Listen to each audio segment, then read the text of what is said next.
नमस्कार विद्यार्थी मित्रांनो, मी प्राध्यापक प्रवीण बोंद्रे अकोटवरून. विद्यार्थी मित्रांनो, स्पर्धा परीक्षांच्या विद्यार्थ्यांसाठी आपण गणित हा विषय शिकवित आहोत. त्यामध्ये सगळ्यात पहिले चॅप्टर जे आहे तर ते चालू केलं आहे आपण नंबर्स नावाचं, म्हणजे संख्या. त्यामध्ये विद्यार्थी मित्रांनो, याआधी यूट्यूबला मी संख्या या चॅप्टर मधील नैसर्गिक संख्या हा प्रकार जो आहे हा एक्सप्लेन केलेला आहे. याचा व्हिडिओज मी यूट्यूबला अपलोड केलेला आहे. यानंतर विद्यार्थी मित्रांनो, आज आपण बघणार आहोत पूर्ण संख्या. त्यानंतर पूर्ण संख्या बघणार आहोत. त्यानंतर पूर्णांक संख्या सुद्धा आपण बघणार आहोत. त्यानंतर समसंख्या आहे, विषम संख्या आहे, ह्या सुद्धा आपण आज बघणार आहोत. आणि विद्यार्थी मित्रांनो, तुम्हाला सांगतो आहे की ज्या विद्यार्थ्यांना हे जे गणिताचे जे व्हिडिओज आहेत, ज्यांना बघायचे आहेत, ऐकायचे आहेत, अशा विद्यार्थ्यांनी professor Praveen Bondre motivational speaker हे जे यूट्यूबचं चॅनल आहे याला सबस्क्राईब करायचं आहे. नोटिफिकेशन मध्ये जाऊन ऑल सुद्धा करायचं आहे. विद्यार्थी मित्रांनो, जे विद्यार्थी स्पर्धा परीक्षांमधून पोलीस भरती असो, तलाठी असो, बँकिंग असो, रेल्वे असो, staff selection commission, PSI, STI, राज्यसेवा, मंत्रालयाच्या एक्झाम, क्लरिकलच्या एक्झाम, वेगवेगळ्या प्रकारच्या एंट्रन्स एक्झाम, ज्या कुठल्या पदासाठी तयारी करत असतील त्या सर्व विद्यार्थ्यांसाठी गणित हा विषय मी अतिशय बेसिक पासून चालू केलेला आहे. माझ्या युट्यूबच्या चॅनलला विद्यार्थ्यांना अतिशय बेसिक पासून गणित हा विषय शिकायला मिळणार आहे. त्यामुळे तुमचे जे काही मित्र मैत्रिणी असतील, तुमच्या सोबतचे जे काही विद्यार्थी असतील, त्यांना सांगा प्रोफेसर प्रवीण बोंद्रे हे त्यांच्या युट्यूबच्या चॅनलला अतिशय सुंदर असे गणिताचे व्हिडिओज टाकत आहेत. आणि विद्यार्थी मित्रांनो, हे गणिताचे व्हिडिओज बघितल्यानंतर आपणास कसे वाटतात त्याबद्दल कमेंट बॉक्समध्ये कमेंट सुद्धा आपल्याला करायचे आहेत. अधिक काही तुमच्या सूचना असतील, तुम्हाला काही नवीन मला सुचवायचं असेल तर त्याच्या संदर्भात सुद्धा कमेंट बॉक्समध्ये तुम्ही कमेंट करा. चला तर विद्यार्थी मित्रांनो, आज आपण शिकूया नैसर्गिक संख्या नंतरचा जो प्रकार आहे तो म्हणजे पूर्णांक संख्या. कारण नैसर्गिक संख्या मी आधी तुम्हाला शिकवलेला आहे. आता आपण पूर्णांक संख्यांपासून सुरुवात करणार आहोत.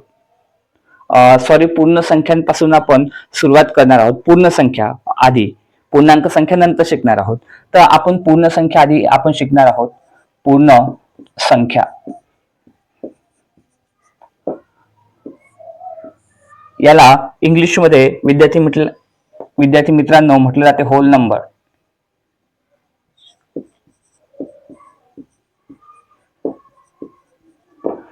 बघा, पूर्ण संख्या बघतोय आपण, त्याच्यामध्ये इंग्लिश मध्ये त्याला म्हटलं जाते होल नंबर. आता विद्यार्थी मित्रांनो, नैसर्गिक संख्यांमध्ये काय येतं? कारण सगळ्यात अगोदर ज्या संख्या शोधून काढल्या गेल्या त्या नैसर्गिक संख्या, आणि नैसर्गिक संख्यांमध्ये येतं 1 ते 9 हे अंक. 1 ते 9 हे अंक म्हणजे 1, 2, 3, 4, 5, 6, 7, 8 आणि 9. परंतु या संख्यांच्या मदतीनं 1 ते 9 या संख्यांच्या मदतीनं कॅल्क्युलेशन्स केल्यानंतर त्याच्यामध्ये काहीतरी कमतरता जाणवायची किंवा अपूर्णता जाणवायची, म्हणून त्याच्यानंतर शोध लावण्यात आला शून्याचा, आणि शून्य त्यानंतर 1 ते 9 मध्ये ऍड केलं गेलं. मग या समूहामध्ये शून्य सुद्धा समाविष्ट करण्यात आलं, आणि ज्या वेळेला 1 ते 9 मध्ये शून्य ऍड होते त्यावेळेला त्या संख्यांना काय म्हटलं ते पूर्ण संख्या. कारण तोपर्यंत त्या अपूर्ण होत्या. शून्य त्याच्यामध्ये ऍड झाल्यानंतर त्याला पूर्ण संख्या म्हटलं जाते. कारण जे कॅल्क्युलेशन्स मध्ये जी कमतरता भासायची ती कमतरता शून्याने भरून काढलेली आपल्याला दिसून येते. तर विद्यार्थी मित्रांनो, 0, 1, 2, 3, 4, 5, 6, 7, 8, 9, 0 ते 9 म्हणजे 0 ते 9 ह्या ज्या संख्या आहेत या संख्यांना काय म्हटलं जाते? पूर्ण संख्या असं म्हटलं जाते. तर विद्यार्थी मित्रांनो, आता याच्यामध्ये सर्वात लहान जर पूर्ण संख्या जर तुम्हाला विचारली, सर्वात लहान पूर्ण संख्या कोणती, तर कोणती सांगाल तुम्ही? तर ही 0 सांगायची आहे तुम्हाला. कुठली सांगायची आहे? 0 सर्वात लहान पूर्णांक संख्या आपल्याला सांगायची आहे. आणि सर्वात मोठी पूर्ण संख्या मात्र आपल्याला सांगता येत नाही. तर त्यानंतर विद्यार्थी मित्रांनो, आपण पूर्णांक संख्या काय असतं हे आपण बघणार आहोत. पूर्णांक संख्या आता आपण बघणार आहोत. कोणती संख्या बघणार आहोत आपण? पूर्णांक संख्या. याच्यामध्ये ह्या पूर्ण संख्या तुमच्या लक्षात आल्या असतील. आता आपण बघणार आहोत पूर्णांक संख्या. पूर्णांक संख्या. आता पूर्णांक संख्यांना इंग्लिश मध्ये काय म्हटलं जाते? इंटिजर्स.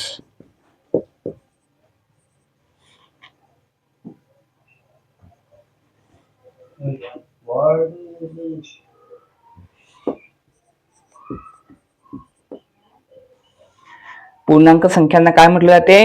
इंटिजर्स असं म्हटलं जाते. म्हणजे इंटिजर्सचा काय येतो इथं? आय.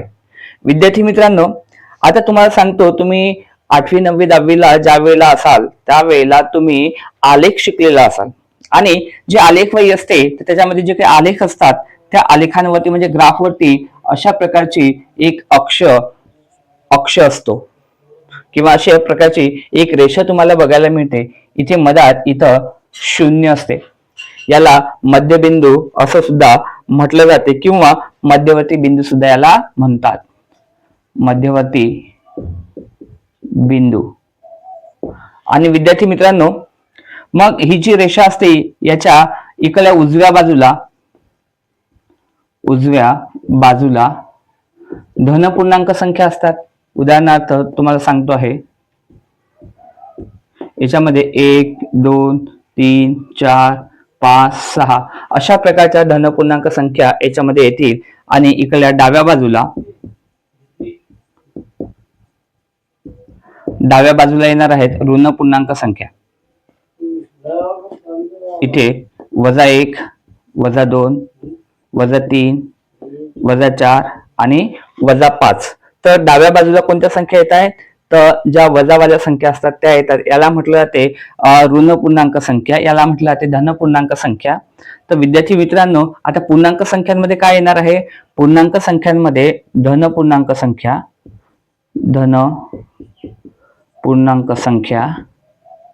त्यानंतर ऋण पूर्णांक संख्या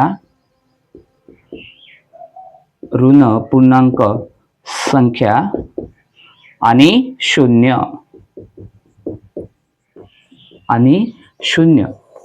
ह्या एवढ्या संख्या मिळून काय होतात? पूर्णांक संख्या तयार होत असतात. हे तुमच्या लक्षात आलं असेल.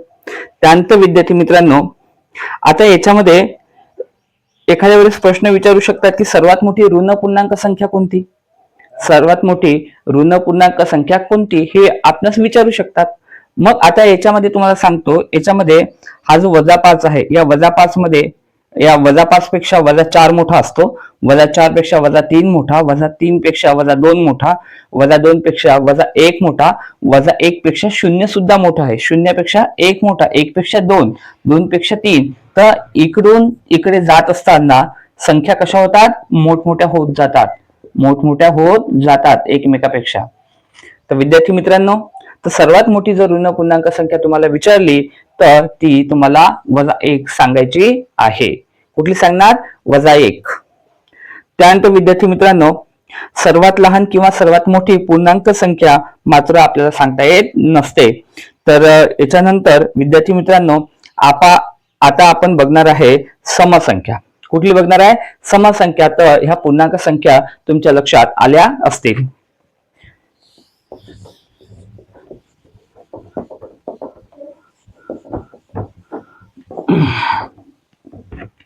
विद्यार्थी मित्रांनो, यानंतर आपण बघणार आहे समसंख्या.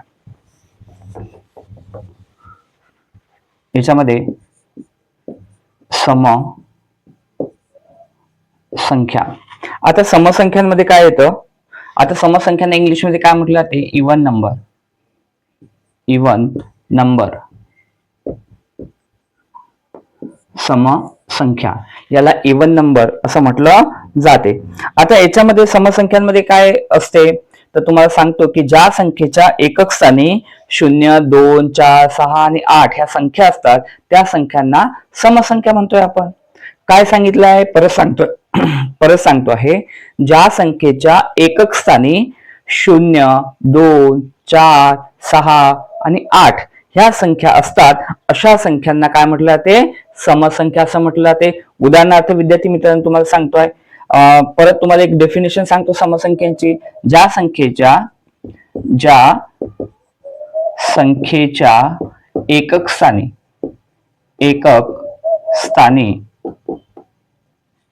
0, 2, 4, 6, 8 ह्या संख्या असतात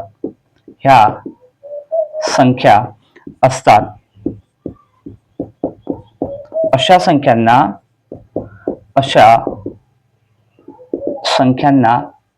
समसंख्या म्हणतात, समसंख्या असे म्हणतात.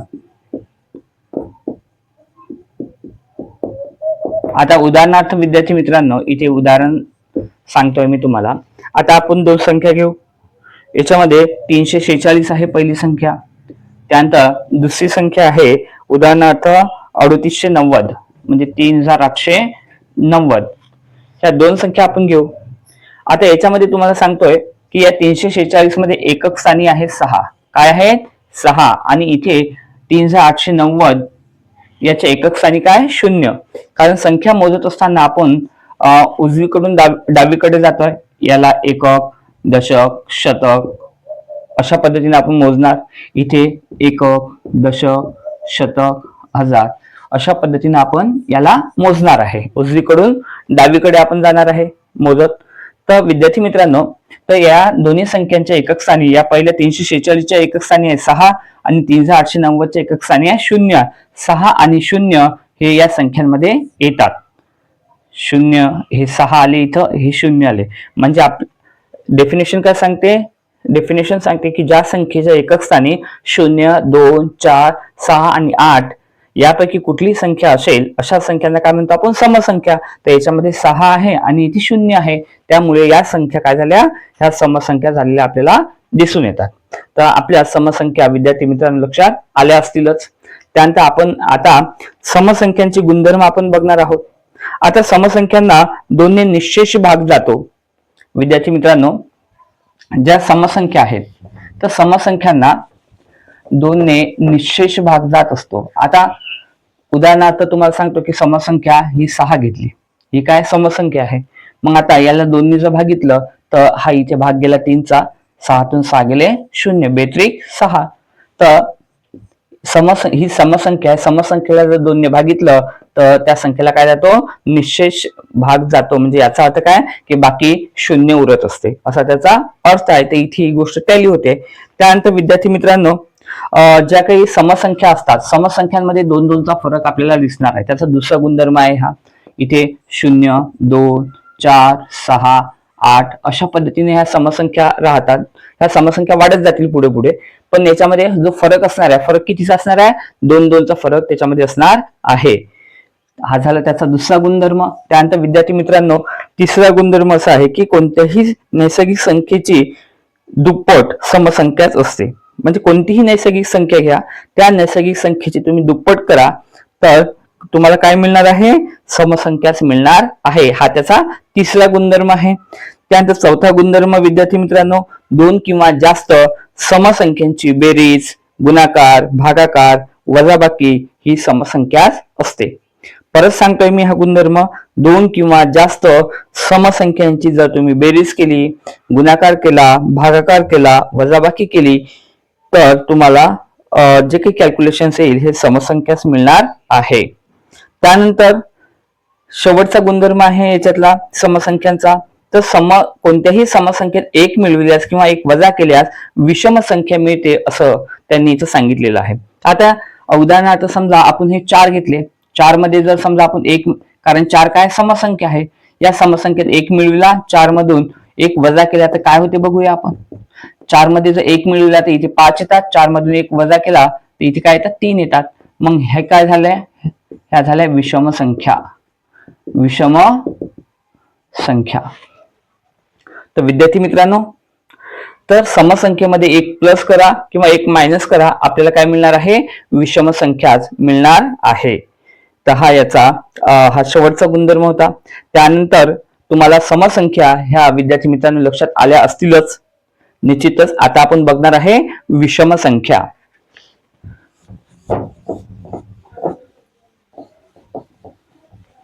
आता याच्यामध्ये आपण विषम संख्या बघूया. विषम संख्या याला इंग्लिशमध्ये काय म्हटलं जाते? Odd number. Odd number.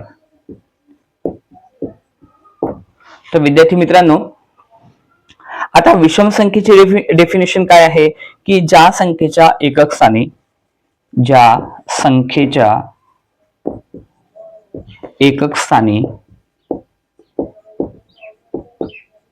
ज्या संख्येच्या एकक स्थानी 1, 3, 5, 7 आणि 9 हे अंक असतात,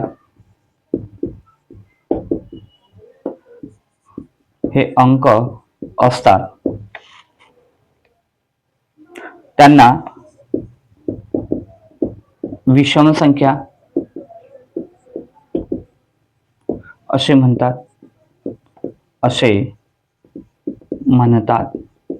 तर विद्यार्थी मित्रांनो, काय आहे डेफिनेशन याची?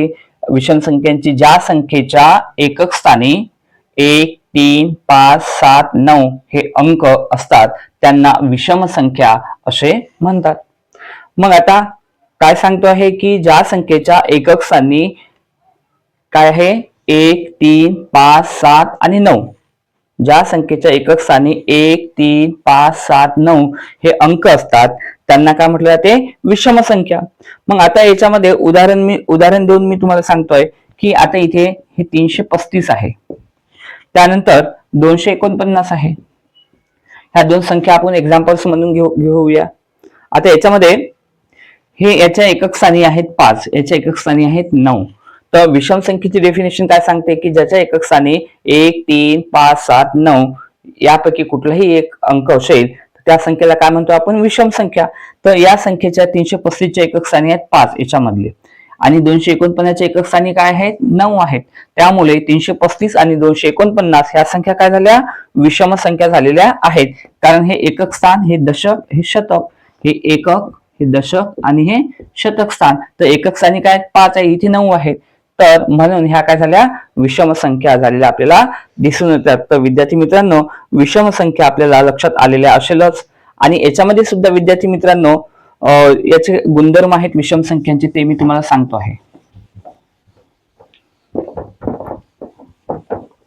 आता विषम संख्यांचे गुणधर्म काय आहेत की याच्यामध्ये विषम संख्या कोणत्या आहेत? 1, 3, 5, 7, 9 आणि ह्या पुढे पुढे वाढत जातील. ठीक आहे. तर याच्यामध्ये सांगायचं तात्पर्य याच्यामध्ये 2-2चा फरक येणार आहे, हा याचा पहिला गुणधर्म आहे. विषम संख्यामध्ये सुद्धा 2-2चा काय असणार आहे? फरक असणार आहे. आणि विषम संख्येला 2 ने जर आपण भागितलं तर बाकी 1 उरते असं त्यांना सांगायचं आहे. आता याच्यातली कुठली एखादी विषम संख्या घ्या, उदाहरणार्थ 9 घेऊ आपण. 9ला जर 2 ने भागितलं तर 4चा भाग जाईल इथे, बेचूक 8, 9तून 8 गेले, 1 राहिला, इथे बाकी काय उरते? 1 उरते. त्यांना तेच सांगायचं आहे की विषम संख्येला, कोणत्याही विषम संख्येला जर 2 ने भागितलं तर बाकी काय उरणार आहे? 1 उरते असं त्यांना सांगायचं आहे.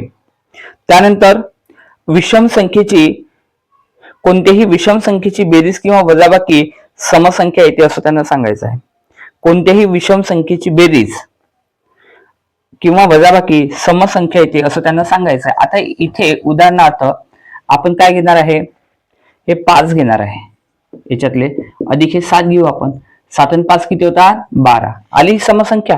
म्हणजे कोणत्याही दोन विषम संख्यांची जर बेरीज केली तर ती समसंख्या येते. मग आता समजा हे 7 आहेत, याच्यातून जर हे 5 वजा केले, मोठ्या संख्येतून लहान संख्या, तर 7तून 5 गेले किती होतात? 2. तरी सुद्धा समसंख्याच येते. तर त्यामुळे विद्यार्थी मित्रांनो, त्यांना सांगायचं आहे की कोणत्याही विषम संख्येची बेरीज करा किंवा वजाबाकी करा, काय येणार आहे? समसंख्याच येणार आहे. आणि याच्यानंतर विषम संख्येत 1 मिळविल्यास किंवा 1 वजा केल्यास आपल्याला काय मिळते? समसंख्या मिळते असं त्यांना सांगायचं आहे. विषम संख्येत 1 मिळवा किंवा 1 वजा करा, कोणती संख्या मिळणार आहे? समसंख्याच मिळणार आहे. इथे समजा 7 आहे, 7 मध्ये 1 मिळवला तर काय येते? 8. आणि 7तून 1 वजा केला तर काय येणार आहे? 7तून 1 वजा केला तर आपल्याला मिळणार आहे 6. ह्या दोन्ही काय आहेत? समसंख्याच आहेत. म्हणजे विषम संख्येत 1 प्लस करा किंवा 1 मायनस करा, काय येणार आहे?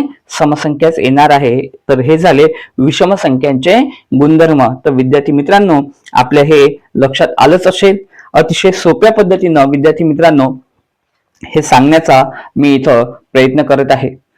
उद्याच्या लेक्चर्सला विद्यार्थी मित्रांनो आपण बघणार आहोत कुठल्या कुठल्या संख्या बघणार आहोत. उद्याच्या लेक्चर्सला आपण मूळ संख्या बघणार आहोत, त्यानंतर संयुक्त संख्या आपण बघणार आहोत, त्यानंतर त्रिकोणी संख्या कशाला म्हणतात, चौरस संख्या सुद्धा आपण उद्याच्या लेक्चर्सला आपण बघणार आहोत, त्यानंतर सहमूळ संख्या, त्यानंतर जोडमूळ संख्या, परिमेय संख्या ह्या सुद्धा आपण बघणार आहोत आणि कर्निस्थ परिमेय संख्या सुद्धा आपण बघणार आहोत.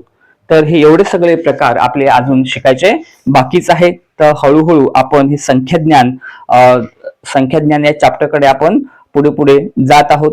तर विद्यार्थी मित्रांनो, निश्चितच आज तुम्हाला शिकवलेलं पूर्ण संख्या, पूर्णांक संख्या, समसंख्या आणि विषम संख्या हे जे संख्येचे प्रकार आहेत आजच्या या लेक्चर्स मधून मी तुम्हाला एक्सप्लेन केलेले आहे सोप्या पद्धतीनं आणि निश्चितच आपल्याला ते कळले असतील.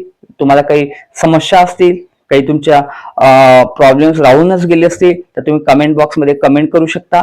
तुम्हाला अधिक काही नवीन शिकायचं असेल, याच्यामध्ये काहीतरी नवीन काहीतरी लागत असेल तर तुम्ही कमेंट बॉक्समध्ये तशा प्रकारच्या कमेंट मला सुचवा. आणि विद्यार्थी मित्रांनो, अशा प्रकारचे गणिताचे स्पर्धा परीक्षांच्या विद्यार्थ्यांसाठीचे नवीन नवीन व्हिडिओज पाहण्यासाठी माझे जे युट्यूबचे चॅनल आहे professor Praveen Bondre motivational speaker नावानं, याला आपण सबस्क्राईब करा, नोटिफिकेशन मध्ये ऑल करा आणि तुमचे जे मित्रमैत्रिणी असतील, तुमचे सहकारी असतील, जे स्पर्धा परीक्षांची तयारी करत असतील, वेगवेगळ्या पोस्ट करता, त्यांना सुद्धा सांगा हे चॅनल सबस्क्राईब करायला आणि नोटिफिकेशन मध्ये जाऊन ऑल करायचा, जेणेकरून आपल्याला अतिशय चांगल्या पद्धतीनं, सोप्या पद्धतीनं गणित हे आपल्याला शिकता येणार आहे. अतिशय सुरुवातपासून मी हे गणित हा जो विषय आहे हा स्पर्धा परीक्षांच्या विद्यार्थ्यांसाठी शिकवायला मी घेतलेला आहे. तर विद्यार्थी मित्रांनो, मी आज इथे थांबतो आहे, आपली रजा घेतो. Thank you so much.